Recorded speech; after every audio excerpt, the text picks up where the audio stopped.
Before you hit that dislike button, just hear me out for a few minutes, and hopefully I'll get my point across. So I'm currently watching Netflix and Marvel's Luke Cage, which is the third series amongst the Defenders lineup, and now we got Iron Fist coming out very, very soon. We actually just recently got a trailer, and it definitely has me stoked, even though I gotta be honest, there's a couple of moments in that trailer that feel a little CW-ish. But then again, some CW shows, they've been doing pretty good. Flash, Arrow, even Supergirl. Supergirl's actually doing better on the CW than it was on CBS. So, I'm not gonna judge the book by its cover. But I am gonna judge on things that I am currently watching and digesting and consuming. And that thing happens to be Luke Cage. I'm about 8 episodes into this first season. I know that's 13 episodes, so I'm not exactly done, but I am getting close there. I got about 5 episodes, and I'm watching it weekly. I know that it's all out there, but I just can't do the whole binge watching model. I'm watching an episode a week because I'm watching multiple shows. I'm watching this, House of Cards, Agents of S.H.I.E.L.D., and pretty soon The Walking Dead. But that's when one glaring problem with Luke Cage kind of lingers: the pacing. I'm not going to review the entire show because it's a little late to do that now, because you probably already seen Luke Cage for yourself and you can go ahead and make your own call. But what I am going to point out is, should Marvel or pretty much any kind of publishing company or whatever that decides to make shows on their Netflix format, should they make shows out of characters for the sake of making it a show, or because it truly demands it to be a show? Luke Cage is an example that I feel like it could have been either done as a little mini-series, or if you're going to be doing a show, then at least adapt the Stranger Things model and only do like 8 or 9 episodes. Because right now at 13, there are moments during the first 8 episodes that I've seen so far where certain things are dragged for quite a while. There's certain episodes where Luke is literally just walking around with a hoodie, bending rubber guns, and not doing that much, whereas other secondary characters like Shades or Cottonmouth, they're out there just talking shit, and red shirts get dropped. But besides that, no humongous thing happens with these characters until later on. I will acknowledge that I finally got to that big switch that I was like, okay, that was pretty bold, even though you're kind of replacing a good thing with a meh thing. But still, it was pretty ballsy for you to take that move. I was not expecting that. With that being said, however, I still think that there were certain episodes that were written because they assumed that their audience are going to binge watch this entire season on that first weekend that it came out back in September, I believe. Not everybody's going to be like that, and that's where that argument gets risen. Should they take that binge model approach, or should they approach TV shows like normal TV shows? Even though it's all available day one, should they still structure it in a way that can be viewed in different ways? And I think that they should, because let's take a show that I'm also watching, House of Cards. The way that show is structured is almost as if you're watching it weekly. I'm watching it weekly, and it feels like a weekly show, while at the same time, it could be understanding that you could watch it on a weekend and still kind of get the similar experience, only quicker and sooner, as opposed to me, who's stretching it out for like 12 or 13 weeks. Whereas Luke Cage, because they feel so confident that people are going to binge watch it because it's Marvel, they write certain episodes where, I'm not going to say nothing at all happens, but it kind of reminds me like a combination of Gotham and The Walking Dead. It does make me a little nervous for Iron Fist. I am looking forward to Iron Fist. I'm probably going to start watching it day one when it comes out in March, but again, if they're going to be adapting the similar model where they expect us to binge watch that opening weekend, it's like a movie. But it is a little unnerving going into Iron Fist, thinking that some episodes are just going to be filled with nothing. It's going to be very empty and blank.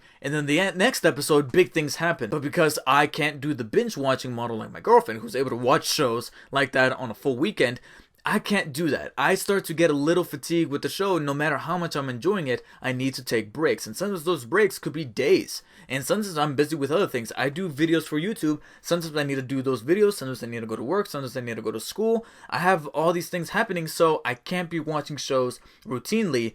And when you kind of take the approach that they did with Luke Cage and kind of start applying it to most shows, and if God forbid let it happen to Iron Fist, well then it's going to start losing me, because my attention is going to have to be spread thin so that I can kind of keep up with the show, not recognizing that, oh, nothing happened in the last episode, I can barely remember what happened, and maybe something important was mentioned in the background, but because it kind of got drawn out, then I'm actually gonna not enjoy the show. And believe it or not, that has an effect on how much you actually enjoy a show. So many people are loving Luke Cage, but I'm willing to bet anything that those people binged it on that first weekend that it came out. Whereas people like me, since we're watching one at a time, one every week, then we get that feeling of nothingness when we finish an episode. We're like, okay, well that happened. Moving on to whatever it is I was gonna do: play a video game or watch a movie or go to bed because it's 3 in the morning. I don't get that hankering to see the next episode. Daredevil and even Jessica Jones to an extent were able to do that, but Luke Cage kind of has me wondering, do they need to make a show for every single one of these Defenders? Things like this make me wonder for the future of Marvel within the Netflix model, because Jessica Jones and Daredevil, even though I prefer Daredevil, they were still well-made shows, and much more importantly, they were very coherent and very, very, very well put together in terms of how they were structurally put together from episode to episode.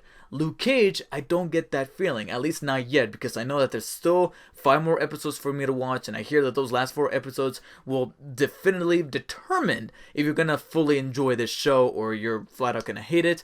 Who knows, I might actually end up being in the middle, but I'm looking forward to making that judgment for myself. I'm just gonna say that right now, I'm not getting the strongest vibe from the remaining Defender shows leading up to the Defenders. The Defenders, I have a little bit of confidence because you got 4 characters to kind of play around with and fully explore, at least not so much their origins or their singular histories, but at least their histories with each other and their chemistry with one another, bringing them together to fight Sigourney Weaver. But I'm just going to say that being 2/3 of the way into Season 1 Luke Cage, so far my impressions of the series is lukewarm. Where's the pun meme? There's the pun meme. There it is. So that does it for me. I understand that you guys might be kind of iffy towards me, being that I haven't actually finished Luke Cage, but I just thought that right now would be the perfect time to voice my opinions because they're very strong right now, especially after the recent episode of Luke Cage that I watched. And plus, we just recently got that trailer for Iron Fist, so hype is up.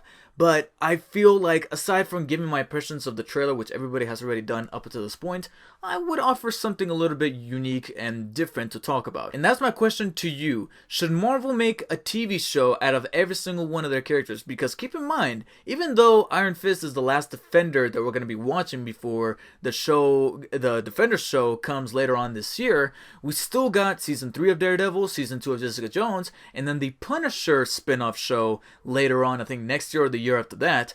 And that begs the question, should every single character get their own Netflix series? Which ones deserve it and which ones don't? And if they do get their own show, then should they have some kind of limitation on the number of episodes? Or better yet, should they try to make shows like regular shows where each episode's own, it's kind of its own contained story, while at the same time remaining faithful to the bigger picture without going into that binge watching model that can lose people like me who take their time with their shows? Because then we're gonna eventually have to adapt or die. We either have to adapt to the binge model so we can enjoy the show, because if we get one episode where nothing happens, then the next episode will make up for that, and we're gonna be watching it one after another.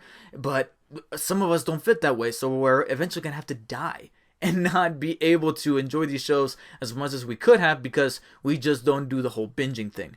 Please let me know all of you guys' feedback in the comments below. Like and share this video, and make sure you fondle that subscribe button down below to keep up with all the latest opinion pieces I'm going to be posting on this channel, from movies to games to television and the like. Thank you guys so much for watching, and of course make sure you follow me on Instagram and on Twitter at DarkSpiderDavid. Take care guys, see you later.